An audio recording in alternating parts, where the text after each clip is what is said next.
bottles in this bitch, 100 models in this bitch. We gon' party like we won the fucking lotto in this bitch. Living reckless, yeah, we know your crew can't hang. We in the section, throwing up them hundreds like it's change. SIMBA, back at it, I'm down in the fifth. I bought the whole shit, making moves, I'm out of the trench. Got out of LA, West Coast, where I represent. It's me, SimbaTv. Bang! What is good, YouTube fam? It's your boy Simba coming back here again with another reaction video for you guys today. For today's reaction video, we got 15 most thunderous wrestling returns ever. Now, if you guys are not yet subscribed, go ahead and hit that subscribe button down below. Become part of the notification. Gang. We're bringing new videos to you every single day. So without further ado, let's jump up in it. There's an old saying that you can't go home again, unless of course that home is WWE, in which case you definitely can go home again, and if you could make it between January and April, that would be great. Right. The pop that accompanies a surprise return is one of the sweetest sounds in all of wrestling, and while WWE may have some of the most iconic moments in their books, they're definitely not the only promotion to pull off that unique roof-shaking thunder as a crowd says, "Hello wrestler, missed you XOXO." There are bloody loads of great pops out there, but to trim this list down just a little, this is purely a list of surprise returns. Triple H returning at MSG 2002 was godlike noise, but it was still announced ahead of time. This is my list, these are my rules, and that being said, here are the 15 most thunderous surprise wrestling returns. And don't forget to hit that like button and make sure you remember to subscribe to Wrestle Talk so you never miss one of these lists. It really helps out the channel, and we'll send you money if you do. We won't, but we might. We won't. Number 15, Dean Malenko, Slamboree 98. If you've only seen him work in WWE, then it might surprise you to learn that Dean Malenko, fourth most successful Radical and finalist alongside Lance Storm in the world's least animated man competition, produced one of the most monster pops in WCW history. Dean had been absent from TV for months, mourning the loss of his father. In his absence, Cruiserweight champ Chris Jericho worked a feud between him and Dean all by himself, constantly belittling Malenko. This feud is where the 1004 holds of Jericho comes from. At Slamboree 98, a battle royal was held to determine a challenger to Jericho's Cruiserweight title, which came down to Cyclope and Juventud Guerrera. Suddenly, Juvi shakes his opponent's hand and eliminates himself. What, says everyone, until the remaining luchador removes his mask to reveal Dean Malenko underneath. Brilliant long-term booking with an amazing payoff doesn't feel like a correct sentence to say about WCW in 1998, but damn it, this was a stadium shaker. And speaking of Y2J, number 14, Chris Jericho, All In. If Christopher Jericho understands one thing, it's how to make an entrance. He's had a number of amazing returns in his career, attacking Evil at King of Pro Wrestling, managed to return completely unspoiled at the 2013 Rumble, no mean feat considering today's spoiler-happy wrestling scene, but his best has to be his return to what was then the indie circuit at All In, AEW's one-off indie super show before it was officially AEW. After a match between cherished nerd Kenny Omega and haunted skeleton Penta El Zero, the lights went out. When they came back up, the prone body of Penta suddenly nipped up and battered Omega, before hitting him with a code breaker as the crowd went conkers badonkers. Jericho removed his Penta mask as one of the smarkiest crowds that ever smarked went mental at having been hoodwinked by the master one more time. Number 13, The Ultimate Warrior, WrestleMania 8. WrestleMania 8 may go down in history as one of the strangest, shittiest WrestleManias ever, due to it blowing what would turn out to be WWE's only shot at running Hogan vs. Flair, instead ending with Hogan vs. Sid, which ended in a botched run-in from Papa Shango and a piss-lame DQ finish to the biggest show of the year. But it can't be denied that the crowd came all caps unglued when the Ultimate Warrior's music hit, and he returned 8 months after being fired for threatening to no-show SummerSlam unless Vince paid him through the nose. He did his signature run to the ring to help Hogan dispatch Sid and Shango to a thunderous ovation. Of course, WWE was in the midst of the steroid scandal at the time, and Warrior was Admiral steroids, so the return didn't really come to much, but you can't deny the volume in the Hoosier Dome that night. Number 12, Shane McMahon, Raw 2016. You know what's crazy? Shane McMahon is one of those wrestlers that can just stop wrestling 10, 15 years, you know, come back and get a massive ovation, and people love him still.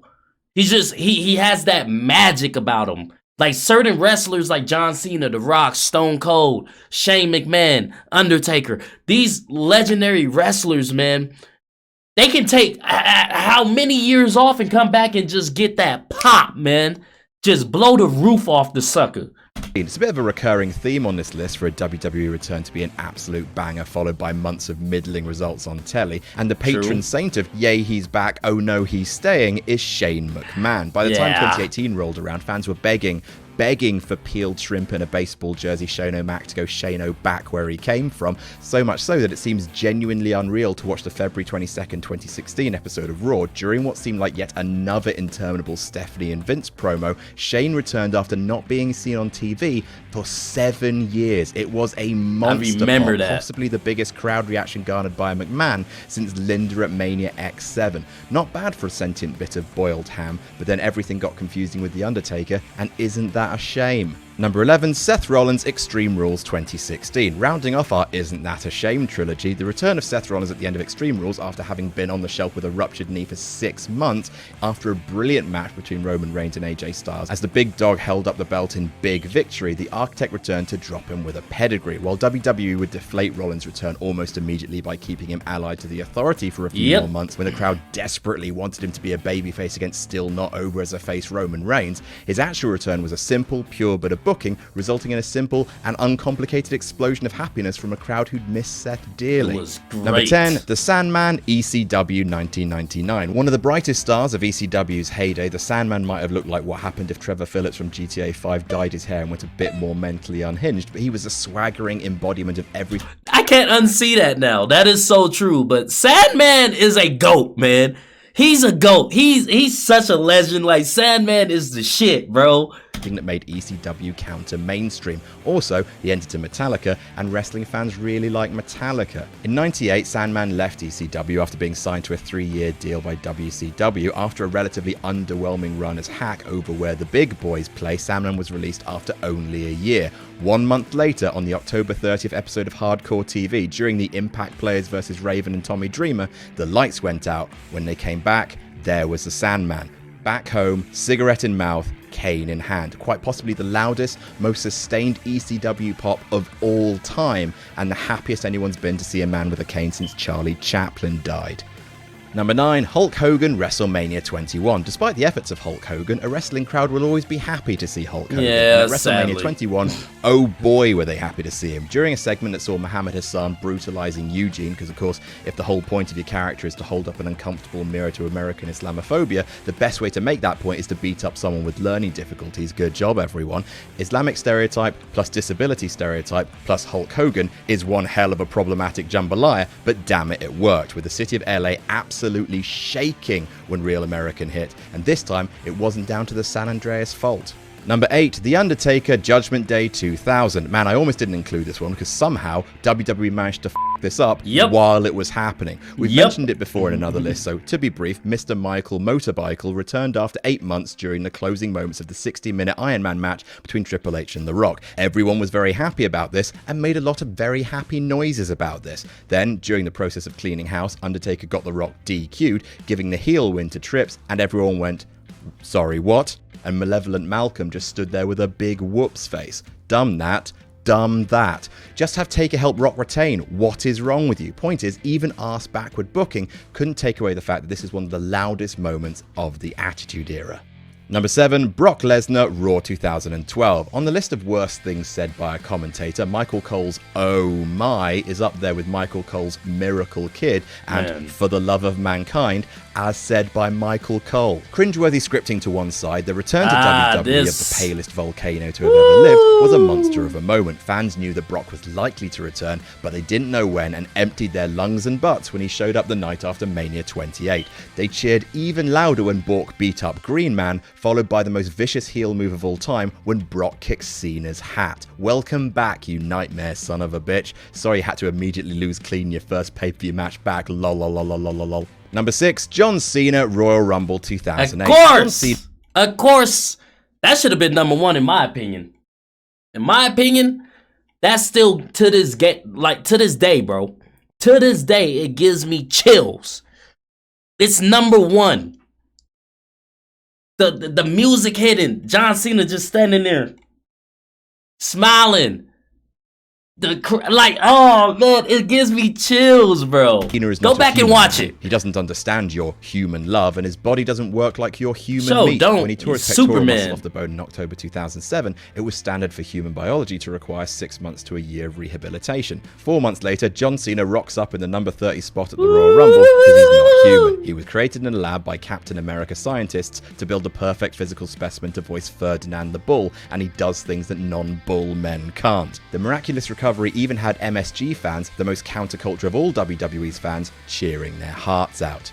Number 5, The Rock, Raw 2011. When WWE puts their mind to it, they can still produce some of the best shock TV ever. Absolutely everything in the build-up to The Rock's reveal as the host of Mania 27 was perfect on Raw in February 2011. Cena's misdirections at the start of the show were clever. Then, just before the announcement, a car pulled up with a pair of high-heeled feet stepping out. In the arena, the lights slowly faded to black, followed by fizzles of electricity, and then finally, The Rock's music hits. It's flawless production, teasing out the audience just long enough before releasing them, resulting in one of Raw's greatest and loudest moments. Just a shame about Mania 27, eh? Yeah. Number 4, Sting, Uncensored, 1997. Dean Malenko's pop was very loud, but Sting's has it beaten like it's an NWO lackey running into the ring to face a man in a black duster wielding a baseball bat.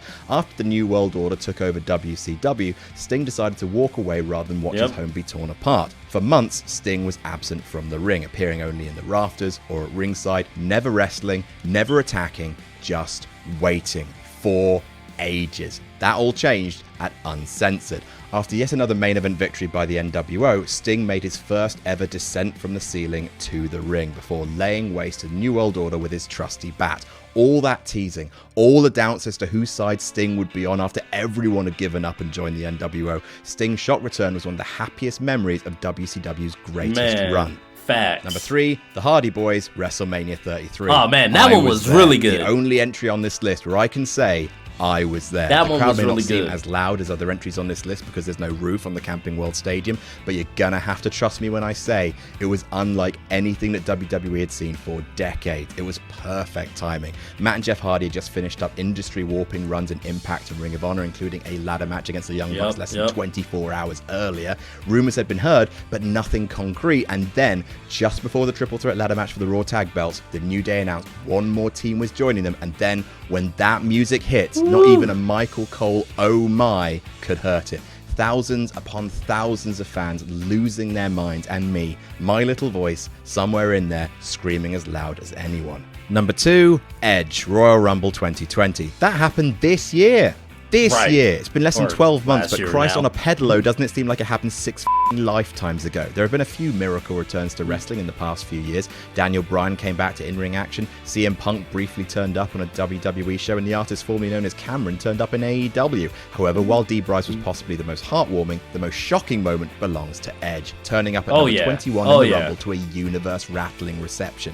WWE chopped the hell out of the moment with their typical schizophrenic editing, but as Edge emerged from that cloud of smoke, the emotions were still real to us. 9 years after being forcibly retired from the ring, it was wonderful to have him back. Let's just hope it isn't another 9 years before we see him again in front of a live crowd. And number 1, Steve Austin, Backlash 2000. Okay, this is a bit of a cheat. That's one of the best ones, but I mean, here at Backlash 2000, being in The Rock's corner for his match against Triple H that should have been the main event of WrestleMania 2000. However, WWE did a wonderful bit of crowd work that night, delaying Austin's arrival over and over before finally announcing he wasn't going to be there after all. It's a hokey gimmick, but it worked gangbusters as the match became more and more one-sided and unfair, with the crowd becoming less and less happy, even loudly chanting boring. When it looked like the end for The Rock, when Triple H was hauling the outnumbered People's Champion up for one last pedigree, the glass shattered, and it's one of the best pops in wrestling history. After being run over by a car 5 months earlier, Austin finally walked down that aisle one more time, braining everyone with a steel chair, raising hell, and leaving. Sheer perfection. And that's our list. I don't know, man. I still think John Cena took it.